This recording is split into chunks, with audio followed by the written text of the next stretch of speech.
지역의 뉴스 속 뉴스를 전해드리는 뉴스인 뉴스. 인터넷 신문입니다. D2뉴스24의 류호진 대표 전화 연결합니다. 안녕하세요. 네, 안녕하세요. 충남도가 강제 절수를 앞두고 있는데요. 위반자에게 과태료를 부과하는 것까지 검토하고 있다. 이런 말이 들립니다. 네, 우선 현재까지 상황을 보면은요. 지난달 1일부터 이제 자율적으로 이 기존 사용량의 20%를 절수하는 급수를 지금 조절해 왔는데 대부분의 시군이 한 10%에서 15% 정도 머물다 보니까 절수 효과가 좀 떨어진다 이렇게 판단을 해서 광역상수도 밸브를 잠가서라도 절수를 하기로 이렇게 했습니다. 구체적으로는 이번 주까지 물 절약량을 보고요. 목표에 미치지 못하는 시군에 대해서는 다음 주부터 광역상수도 밸브 조정을 통해서 감압 급수가 이루어질 예정인데 다만 이 서천군이 용담댐의 물을 사용하는데 여러 요건이 좀 변화가 있어서 기존의 4만 4천 톤의 절감치를 한 3만 3천 톤으로 낮추고 각 시군과 협의해서 새로운 목표치를 설정할 예정이라고 합니다. 이런 가운데 이제 과태료 부과까지 나오는 얘기가 지금 나오고 있는 것 같습니다. 예. 과태료를 부과하는 사례가 어떻게 있기는 있는 겁니까? 네, 지금 충남도는 이 미국의 캘리포니아 주의 사례를 지금 참고를 했다고 하는데요.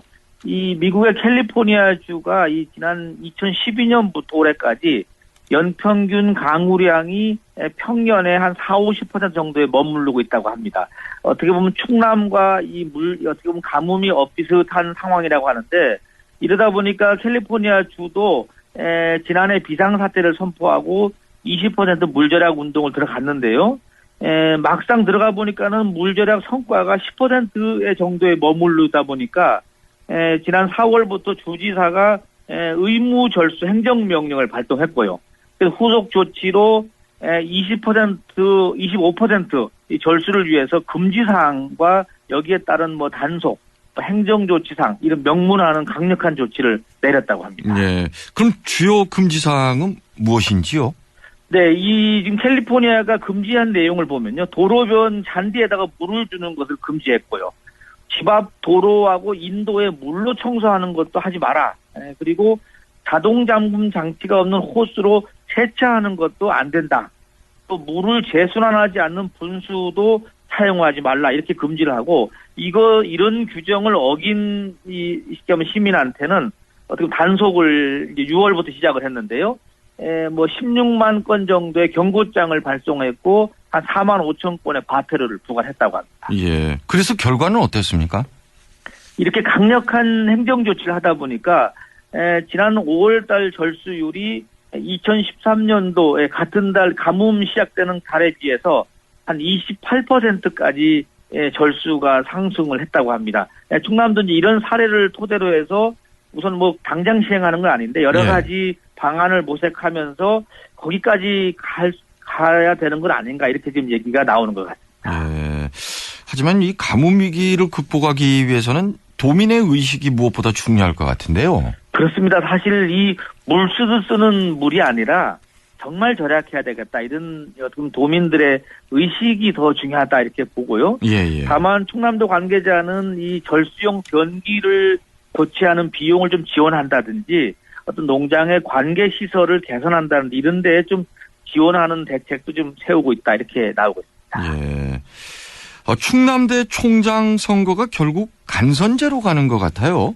네, 그렇습니다. 현재 학칙으로는 간선제로 돼 있고요. 예. 다만 충남대 교수회에서 직선제와 관련해서 이제 부산대에서 한 교수가 스스로 목숨 끊는 일이 이제 계기로 해서 직선제와 간선제를 내고 투표를 했는데 직선제 의견이 많이 모아졌습니다. 하지만 충남도 현 집행부는 현실적으로 직선제가 어렵다 이렇게 판단을 하고 간선제로 총장 선출 일정을 진행하기로 이렇게 했습니다. 예. 어제 총장이 기자회견을 가지지 않았습니까? 네, 그렇습니다. 어제 이 충남대학교의 그 대학 최고 심의 의결 기구를 할 수 있는 그 학무회의에서 이런 내용을 결정한 다음에 이제 기자들을 만났는데요. 구체적인 일정을 보면은 우선 오는 16일까지 총장 후보의 모집 공고를 내고 지원자를 접수를 받고요.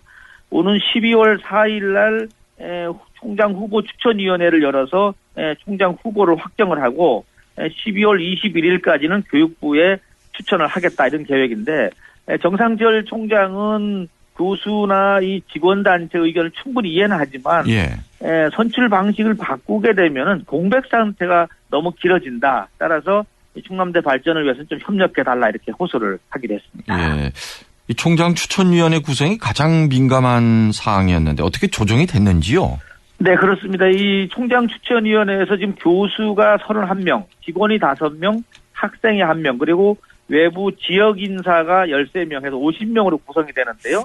사실 지금 뭐 교수들은 이 직선제를 계속 주장하고 있고 노조나 직원협의회에서는 본인들의 지금 숫자가 줄어들다 보니까 이제 반발을 하고 있는데 애초에는 교수가 27명이고 직원이 7명이었는데요. 이게 교수 숫자가 31명으로 늘어나면서 직원 숫자가 줄어들게 되다 보니까 이제 반발이 나오고 있는 것 같습니다. 그리고 대전의 한 사립학교가 학생 성적을 조작한 의혹으로 경찰 수사를 받고 있죠? 네, 뭐 아직 학교 이름을 밝히긴 그렇고요. 대전이나 한 사립고등학교에서 일어난 일인데요.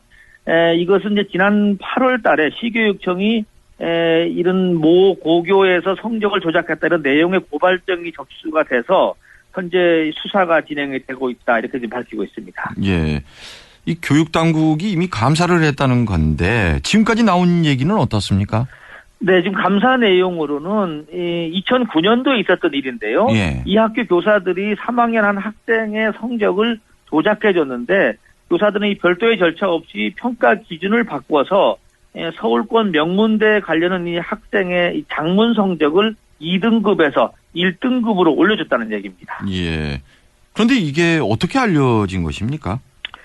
네, 사실 한 학생을 2등급을 1등급으로 올려주다 보니까 1등급에 있던 학생이 2등급으로 내려오지 않습니까? 이 학생이 가만히 있을 수가 없죠. 그래서 이 학부모하고 학생이 문제 제기를 해서 결국은 원상 상태로 회복은 됐다고 합니다. 근데 문제는 이 올려준 학생의 아버지가 이 시교육청의 사립학교를 담당하는 공무원이었다는 것이다 보니까 결국 문제가 커지는 것 같습니다. 네, 오늘 소식 잘 들었습니다. 네, 감사합니다. D2뉴스 24의 류호진 대표였습니다. 네, 플러스 뉴스 시간입니다. 계룡시 두마면 두계리에는 두계시장이 미술관으로 탈바꿈했다 이런 뉴스가 올라와 있네요. 지금 대형마트에 밀려서 거의 재래시장 어떤 기능을 거의 상실해서 썰렁한 상태인데 이 재래시장의 장옥을 미술관으로 바꾸어서 어떻게 보면 시민들의 문화공간으로 지금 제공이 됐다는 얘기입니다. 저도 한번 가보고 싶은데 어떻게 바뀌었나. 근데 이 두계리가 이 역사성도 있는 곳이 여기가 이제 과거에는 쌀과 곡류, 이 생필품을 거래하는 큰 규모 5일장이 열렸지만은 뭐 지금은 지금 장이 서지 않는데요. 이 두계리가 일명 팥거리라고도 불렸답니다. 팥거리. 조선 초기에 태조가 이 궁터를 조성하기 위해서 장인들 또 승려들을 대상으로 소위 말하면 여기 와서 이제 조성 작업을 했는데 주민들이 팥죽을 쑤어서 팔던 곳이 두계리였다 이런 얘기도 나오고 있고요. 또 일제 강점기 때는 이 상인들과 지역 주민들이 중심이 돼서 이 3.1 만세 운동을 펼쳤던 곳으로도 유명하다고 합니다. 홍도 육교 지하화 사업이 내년 7월에 본궤도에 오른다는 소식도 있네요. 그리고 대전대 출신의 이중세 작가가 최근에 전국 문예 공모에서 연이어 당선하는 기쁨도 누리고 있다고 합니다. 충남도 금고 한 6조 원 정도 되는데요. 농협과 하나은행이 다시 가져갔다 하는 소식도 있습니다. 대전 YMCA 사무총장의 김종남 목적사업국장이 선임이 됐다고 합니다. 김 신임 총장은 97년부터 YMCA에서 간사로 일을 했는데 18년 만에 총장 자리에 올랐습니다. 중앙뉴스가 아주 재밌는 게 한두 가지가 있는데요. 소개를 해드리면 CIA가 스파이들한테 지령을 내렸는데요. 조직을 망치려면은 끝난 일에 자꾸 의문을 제기하라. 이런 이 지령, 그러니까 CIA의 그 비밀 문서가 공개가 됐는데 그 공개된 내용에 이런 게 있었다고 합니다. 그러니까 조직을 끝난 일에 자꾸 의문을 제기하는 사람은 이 CIA가 파견한 스파이 아니냐? 뭐 이렇게 또 해석도 할 수가 있겠네요. 또 하나 더 재미있는 뉴스는 열정을 잃고 요즘 추락한 개그 콘서트. 뭐 웃기지 못해서 죄송합니다. 뭐 요즘 오늘 아침 신문 보도가 됐는데 왕년에 시청률이 27%까지 올라갔던 이 개콘이 10% 초반으로 좀 추락을 했는데요. 그 배경은 뻔합니다. 신선함이 부족하다. 결국 혁신 없이 영원한 1등은 없다. 이런 얘기를 하고 있다고 합니다. 이상 플러스 뉴스 마치겠습니다.